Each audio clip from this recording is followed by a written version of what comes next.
자, 이번 비디오에서는 그 순환신경망 RNN 모델을 한번 우리가 결정해 보도록 하겠습니다.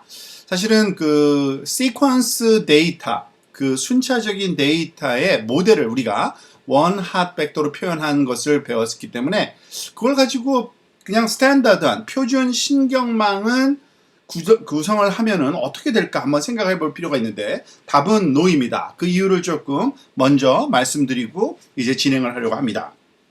자, 예를 들어서 우리가 앞에서 그 named entity recognition problem을 예를 들었는데요. 그때 사용되는 그 입력 시퀀스들 하나하나, 즉 x1, x2 해서 xtx는 각각의 타임에, 즉 몇 번째 단어를 나타내고 있는 거죠. 이 단어들은 사실은 그 벡터입니다. 원핫 벡터고 길이가 그 단어 vocabulary 길이만큼, 예를 들어서 이게 동그라미 있는 표현은 적절하지 않고요. 이렇게 좀 벡터로 한번 제가 일부러 다시 더 쉬워서 표현을 해보겠습니다. 즉 굉장히 긴 벡터가 하나하나의 단어로 나타날 겁니다. 그와 같은 단어들을 쭉 나열해서 입력으로 쓰고요. 그리고 결과값, 라벨이죠. 출력값은 0 또는 1이 나오는 그 각각의 그 단어의 길이만큼의 그 ty만큼 tx와 ty는 길이가 같은 걸로 되어 있고요. 그 정도 길이의 노드로 구성된 출력일 겁니다. 그리고 그 사이에는 당연히 다양한 그 길이를 갖는 그 depth를 갖는 히든 레이어가 위치해서 우리가 네트워크를 구성할 수 있겠죠. 자, 그런데 이렇게 만들면은 그 적절하지 않은 이유가 있습니다. 특히 시퀀스 데이터 같은 경우에는. 왜냐면은 우선 첫 번째, 입력과 출력이 그 예제마다 길이가 다릅니다. 즉, 그 센텐스 한 문장의 길이는 즉 1번부터 tx까지인데 이 tx의 그 크기가 문장마다 다 다를 수가 있습니다. 물론 뭐 또 다른 방법이 있긴 해요. 그 문장 중에 가장 긴 길이를 갖는 그 길이를 tx로 놓고 나머지 모자란 건 제로 패딩을 한다든지, 그렇지만은 그렇게 적절해 보이진 않고요. 굉장히 긴 그런 문장을 우리가 그 표준으로 기준으로 삼아서 만들어야 되는데 어쨌든 길이가 적절치 않다. 매번 다를 수 있다라는 것. 그러니까 네트워크를 구성할 때 좀 수월치 않고요. 그것보다 더 중요한 문제는 사실 두 번째입니다. 다양한 텍스트 위치에서 학습된 특징이 공유되지가 않습니다. 자, 우리가 예를 들어서 뭐 해리포터 같은 경우에 우리가 썼던 첫 번째 문장, 그 해리라는 그 이름이 여기 첫 번째 올 수도 있지만 어떤 문장에서는 중간에 어떤 XT라고 하는 또 다른 그 타임 스텝에서 해리가 나올 수가 있는 겁니다. 즉 서로 다른 위치에 주어지는 입력값에 대한 결과가 같아야 되는데 그렇지가 않은 그러한 결과이기 때문에 결국엔 다양한 텍스트 위치에서 학습된 특징이 공유되지가 않습니다. 사실 이것이 전혀 방법이 없진 않습니다. 우리가 잘 알고 있는 그 컨보넷이라는 걸, 컨볼루션 뉴럴 네트워크에서 바로 그와 같은 작업을 하고 있죠. 한 그 지점에서 나타난 학습된 특징이 다른 지점에도 쓸 수 있는데, 그러기 위해서는 컨보넷과 같은 구성이 필요하게 되고요. 이와 같은 스탠다드 네트워크에서는 그 적절치 않은 그러한 그러니까 그것이 특징이 공유되지 않는 그러한 단점을 갖는다라는 것을 알 수 있습니다. 이와 같은 그 두 가지 그 가장 큰 특징이 문제이긴 한데요. 이 문제점을 해결할 수 있는 방법이 바로 RNN, 순환신경망이라는 또 다른 그러한 아키텍처의 그런 구조를 갖는 그 신경망을 얘기합니다. 그래서 그 내용을 우리 같이 한번 살펴보도록 합시다. 그것을 순환신경망 RNN이라고 부르는데요. 우리가 이 순환신경망을 그 구조를 이제 그러니까 설명을 하기 위해서 차근차근 하나씩 살펴보도록 하겠습니다.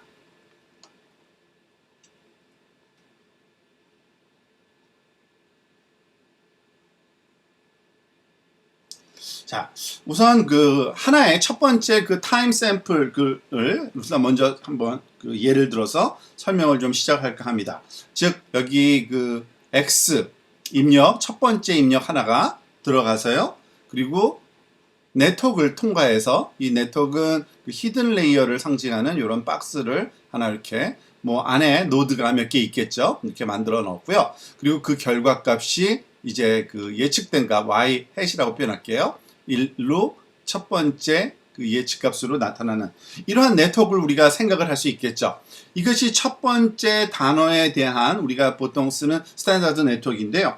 자, 물론 이것에 대한 그 결과가 두 번째 또 다른 네트워크에 하나가 더 있어야 되는데, 예를 들어서 이제 두 번째 단어가 들어올 때, 두 번째 단어는 이 옆에다가 같이 한번 그려보겠습니다.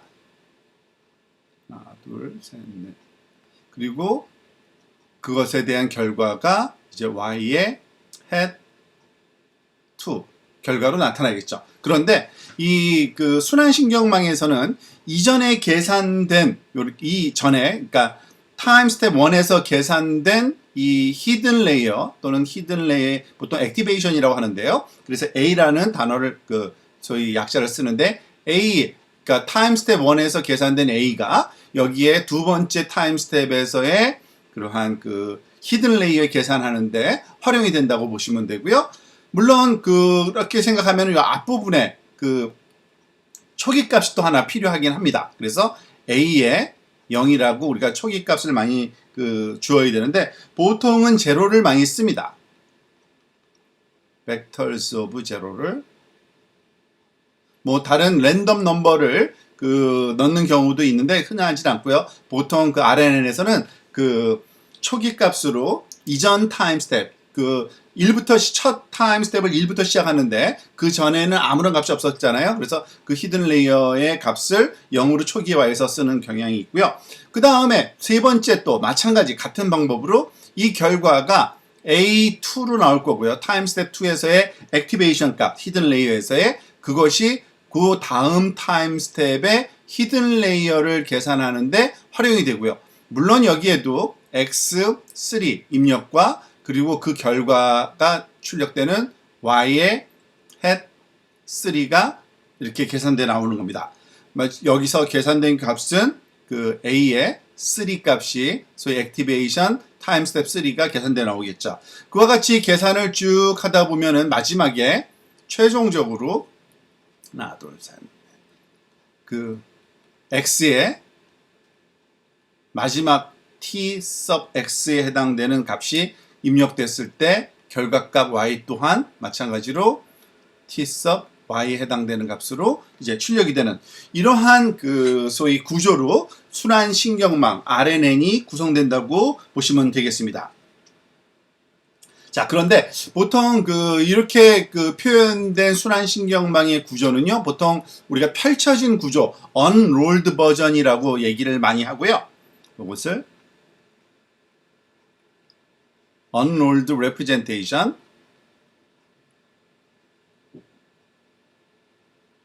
보통 논문이나 보통 아니면은 또 대부분의 뉴럴 네트워크 RNN 문서에서는 좀 더 간단한 표현을 많이 씁니다. 즉 이런 표현을 많이 써요. 즉 히든 레이어에 대한 이 입력이 X로 들어가고요. 그리고 물론 특정한 타임 T를 여기다가 일정한 시간대에 들어가야 되니까요. 그리고 그 결과 값은 Y hat T로 나온다. 그런데 이 히든 레이어의 액티베이션 값이 다시 여기에 들어가야 되기 때문에 이와 같은 루프를 하나 그려서 다시 한번 일로 다시 자기한테 계산할 때 활용된다라는 그런 표현을 하고요. 때때로 여기에다가 박스 하나를 또 이렇게 칠해가지고 타임 딜레이가 있다라는 표시를 하기도 합니다. 결국엔 이것과 이것은 등가의 동일한 표현 방식이고요. 왼쪽은 펼쳐서 본 거고 시간대별로 이거는 소위 컴팩트하게 전체적인 내용을 다 설명할 수 있는 단순화된 모델이라고 보시면 되겠습니다.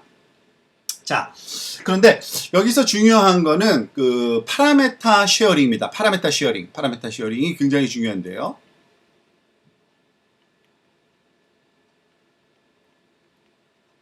파라메타 쉐어링이라는 건 뭐냐면 우리가 네트워크를 구성할 때 파라메타라고 하는 거는 각각의 노드와 노드 사이를 연결하는 가중치 매트릭스를 얘기하는 건데요. 즉 X가 들어가서 액티베이션 값이 계산되기 위해서는 즉 웨이팅 가중치 매트릭스가 필요하죠. 이거를 WA X, subscript AX로 표현하겠습니다. 보통 이렇게 그 아래 첨자 두 개를 쓰는 건요, 이 그 행과 열의 크기를 나타내기 위한 건데, 보통 출력, 그러니까 입력 대 출력 비율로 그러니까 출력의 크기 노드 개수 바이 그 입력의 노드 개수이기 때문에 AX, X가 들어가서 A가 나오는 그런 걸 상징하고요. 이 WAX는 여기에도 똑같이 사용이 됩니다. 똑같은 파라미터가 WAX, WAX, 자, X가 들어가서 A가 계산되는데 여기 WAX 이런 식으로 표현될 수 있고요. 물론 여기서도 우리가 축약형으로 단순화된 것도 여기에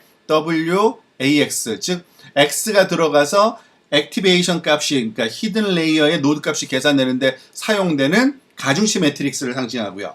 마찬가지로 Y도 여기도 A가 들어가서 Y가 나오는 거니까요. 이거는 WAY로 보통 쓰게 되겠죠. WAY 똑같은, 이거는 같은 것들입니다. 다 WAY, WAY, 그리고 여기서도 마찬가지로 WAY가 사용돼서 그 액티베이션 값이 들어가서 A가 들어가서 Y가 계산되는 그런 WYA로 써야 되는데 제가 이거 자꾸 실수로 잘못 썼네요. 여러분들은 고쳐서 표현하시기 바랍니다.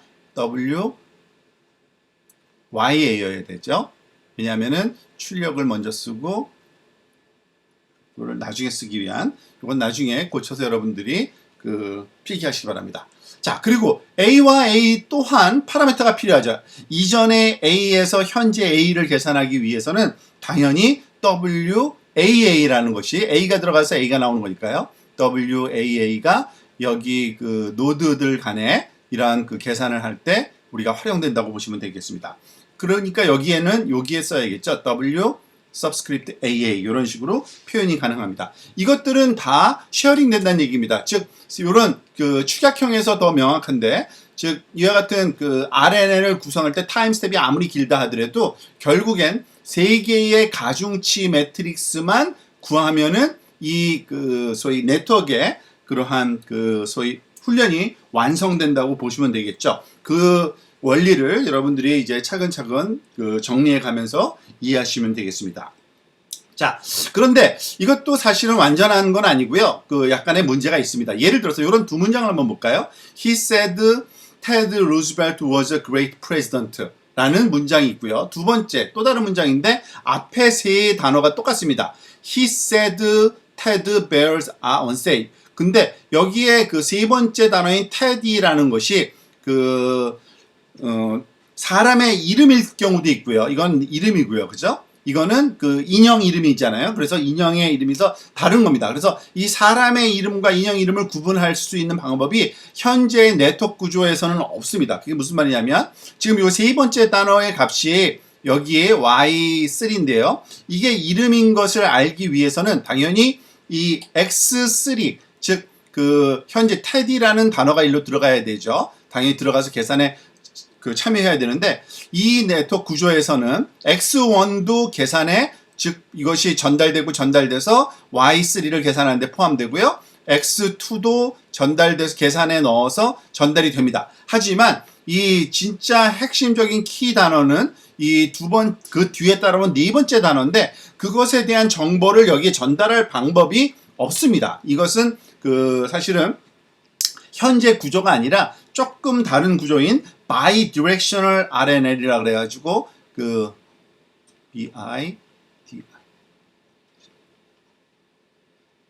bidirectional RNN 약자로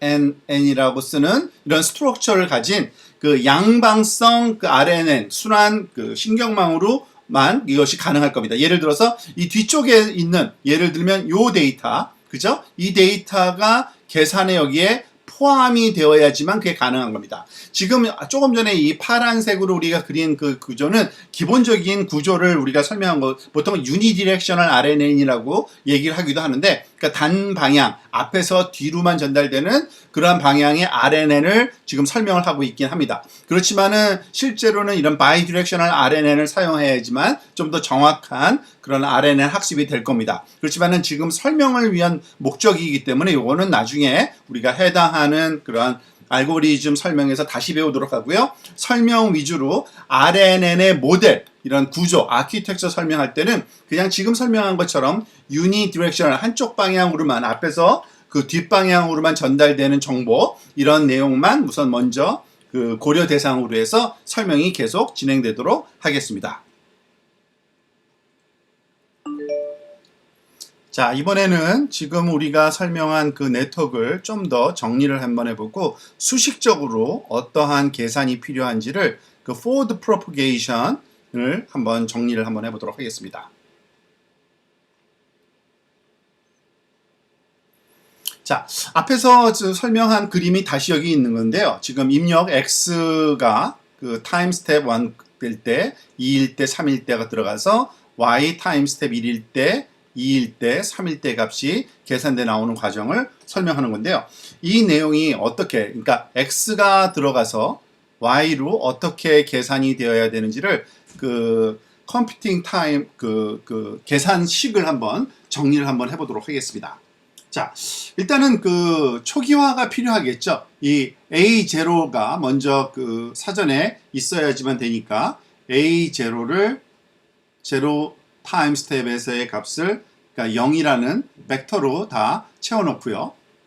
자, 그 다음에 이제 A1을 한번 해볼까요? A1, 즉 A1 계산을 한번 해보도록 하겠습니다. 즉 이 부분을 계산하는데 우리가 어떤 계산이 필요한지를 살펴보겠습니다. 당연히 그 뉴럴 네트워크이기 때문에요. 액티베이션 함수를 적용을 해야 됩니다. 예를 들어서 G라는 함수를 여기서 사용할 건데요. 이 액티베이션 함수를 적용할 대상이 그 가중치 매트릭스를 곱한 거죠. 즉 A0가 지금 들어왔는데요. 그죠? A0에다가는 그 WAA라는 가중치 매트릭스를 곱하고요. 그리고 더하기, 그리고 또 X라는 입력값도 들어오잖아요. X1이라는 입력값에는 WAX라는 가중치 매트릭스를 곱하면 됩니다. 그리고 이 바이어스 그 값이 항상 있어야 되니까요. 그 A를 계산하는 바이어스가 있기 때문에 B sub A라고 보통 표현하는 이러한 결과를 그 수식으로 우리가 소위 타임 스텝 1에서의 액티베이션 값을 계산하는데 활용한다고 보시면 됩니다.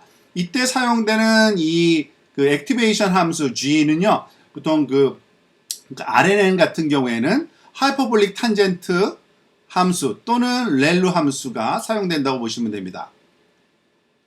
이 이유는 그 베니싱 그레디언트 프로블럼을 피하기 위한 그러한 방법으로 이런 것들이 많이 사용되는데요. 그 내용은 또 나중에 해당 섹션에 가서 다시 한번 설명하도록 하고요.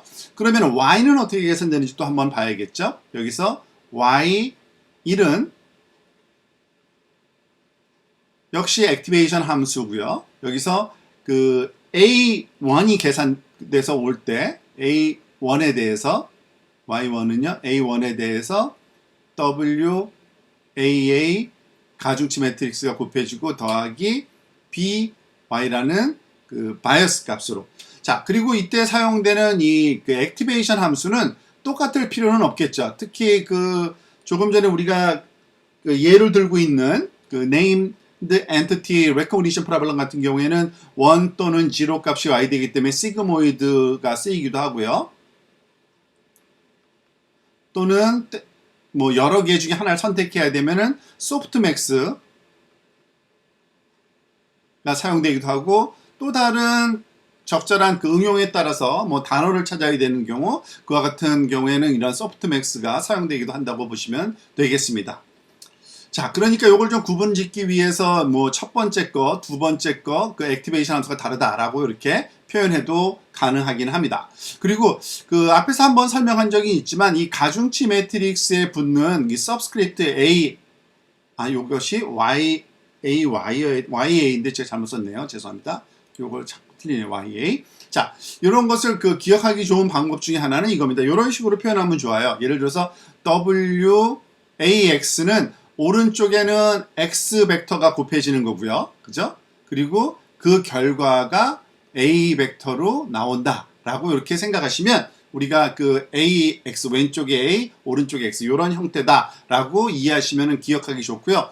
그 이렇게 쓰는 이유는 그 매트릭스의 그 크기가 A의 그 길이가 행으로 나오고요. 그리고 x, 그 입력값의 노드들의 길이인 그러한 그 x의 길이가 열로 나오기 때문에 wax 이런 식의 표현 방식이고 ya도 마찬가지로 우리가 이해하시면 되겠습니다. 자, 이번은 사실은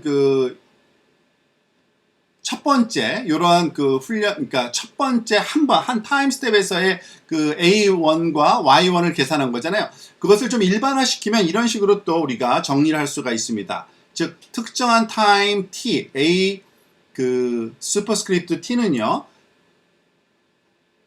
액티베이션 함수 그리고 WAA A의 이때는 t-1이죠. 이전 타임 스텝에서의 액티베이션 값 더하기 WAX의 X의 이때는 t 현재 타임 스텝에서의 값 더하기 BA 이런 식으로 할 수 있고요. 그리고 Y hat 이것을 hat을 또 빠뜨렸었군요. 제가 죄송합니다. Y hat t는요. 좀 단순하죠. 액티베이션 WYA A의 현재 타임 t 그죠? 요거 더하기 by 바이어스 값 이런 식으로 우리가 소위 결정된다고 보시면 되겠습니다. 즉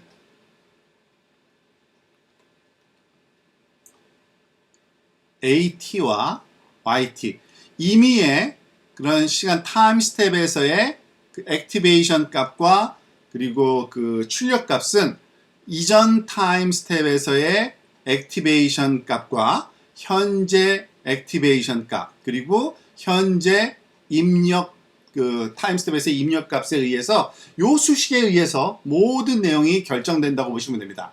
하지만 이것도 조금 복잡해서 이걸 조금만 더 단순화시키려고 우리가 한번 고려해 보도록 하겠습니다. 다음 슬라이드에서 우리가 이것을 좀 더 단순화시키는 과정을 한번 살펴보도록 하겠습니다.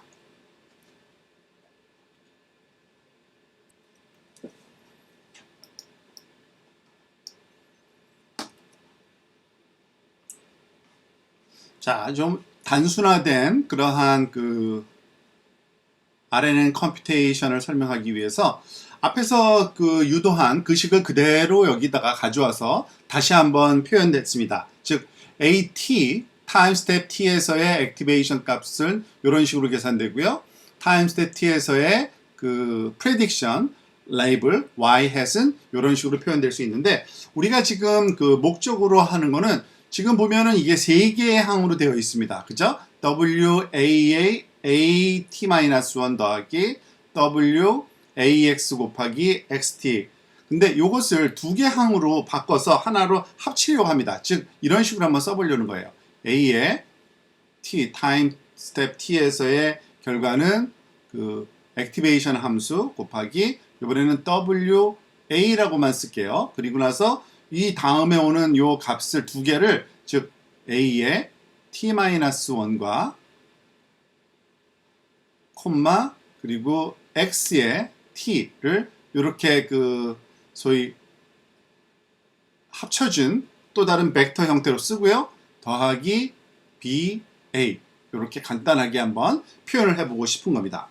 지금 이 부분과 이 부분이 같은 계산이 되도록 이 WA를 우리가 한번 정의를 한번 새롭게 해보려는 겁니다. 자, 이와 같이 하려면은 지금 어떤 걸 얘기하는 거냐면요. WAA와 WAX가 같아지려면 이거를 하나의 행렬로 붙여준다는 얘기입니다. 생각보다 간단한 얘기인데요. W subscript AA와 나란히 옆에다가 이런 열방향으로 WAX를 이렇게 덧붙여 주어서 그거를 우리가 WA라고 이제 부르자라고 하는 겁니다. 자, 그러면 사이즈가 어떻게 되는지 한번 살펴볼 필요가 있는데요. WAA 같은 경우에는 A가 들어가서 A가 나오는데 A의 사이즈가 보통 우리가 100라고 한번 생각해 봅시다. 100. 즉 이거는 우리가 정하게 되렸는데 히든 레이어의 노드 개수를 100개로 잡으면은 WAA는 당연히 어떻게 돼요? 100 by 100이 돼야겠죠? 100이 들어가서 100이 나와야 되니까요. 그와 마찬가지로 또 여기서 X 같은 경우에는 우리가 입력 벡터를 보캐블러리 개수인데 이걸 만으로 잡았죠. 우리가 10,000개였죠. 근데 10,000개인데 그것이 A가 되려면은 이 WAX의 사이즈는 행렬은 그 100바이 만이 되어야 됩니다. 그죠? 100바이 만. 이러한 그 크기야 그 주어져야 된다는 것을 우리가 알 수 있죠. 자, 그것을 생각하면은 이 WA의 크기는 어떻게 될 겁니까? 지금 여기 보면은 이 행의 개수는 100이고요. 그죠? 그리고 WA의 열의 개수가 여기까지가 100개고요. 그죠? 그리고 WAX의 열의 개수는 좀 많죠. 10,000개에 해당될 겁니다. 그러니까 이 WA라고 우리가 새롭게 정의한 행렬은 100바이 10,100, 그죠? 10000의 크기를 갖는 행렬, 좀 큰 크기의 행렬이 된다고 볼 수가 있겠습니다. 자, 요거를 이렇게 우리가 색깔로 한번 표현해서, 그러니까 WA는 이와 같은 형태를 띈다라는 것을 우리가 알 수 있고요. 그러면 여기 곱해지는 그러니까 AT-1과 XT를 그 겹쳐놓은, 그러니까 중첩해 놓은 그러한 그 크기에 해당되는 요 행렬은 또 얼마나 크기인가라고 한번 또 생각을 해볼 필요가 있겠죠. 이거는 그 겹쳐놓는 방향이 조금 다릅니다. 그러니까 아까는 열방향이었는데 이번에 행방향인데 사실은 여기서 우리가 AT-1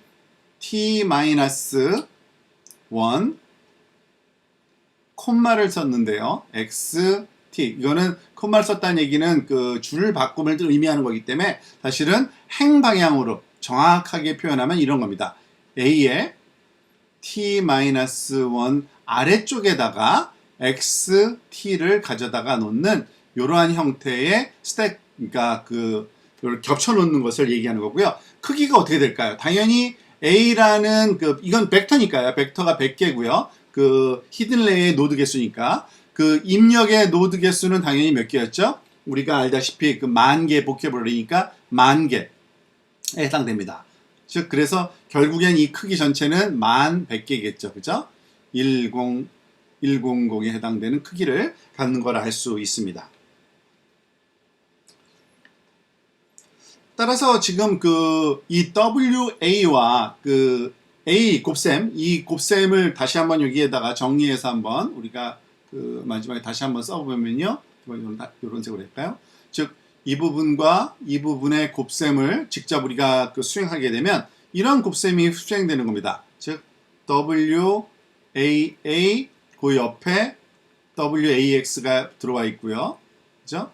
그리고 그것에 곱해지는 이 벡터는 좀 긴 벡터인데 A의 T-1이 위에 있고 그 아래에 X의 T가 따라오는 요 벡터에다가 곱셈이 되고요. 근데 그 결과값은 이것을 하나씩 해주면 WAA의 A의 T-1과 더하기 WAX의 X의 T에 해당되는, 즉 이 결과값은 누구와 똑같습니까? 요 결과값과 똑같으니까 좀 더 단순한 형태로 우리가 그 매트릭스 두 개를 하나로 묶어줬다라고 표현을 했다고 생각을 하시면 되겠고요. 마찬가지로 같은 소위 맥락에서 이 y도 다시 한번 또 써보면요. 그 주어진 타임 t에서의 그 계산값 y hat, 얘는 액티베이션 결과는 액티베이션을 어디에다가, 그러니까 입력으로는 w 이제 y라고만 써도 되겠죠. 그리고 at 더하기 by 이런 식으로 간략한 형태로 요식과 요식으로 우리가 주어진 타임 스텝 t의 액티베이션 값 계산과 프레딕션 값 계산을 우리가 이런 수식으로 할 수 있다라는 거를 기억하시면 되겠습니다. 자, 이제 forward propagation은 다 완성이 된 거고요. 이걸 가지고서 또 이제 back propagation 어떻게 해야 되는지도 한번 살펴보도록 하겠습니다.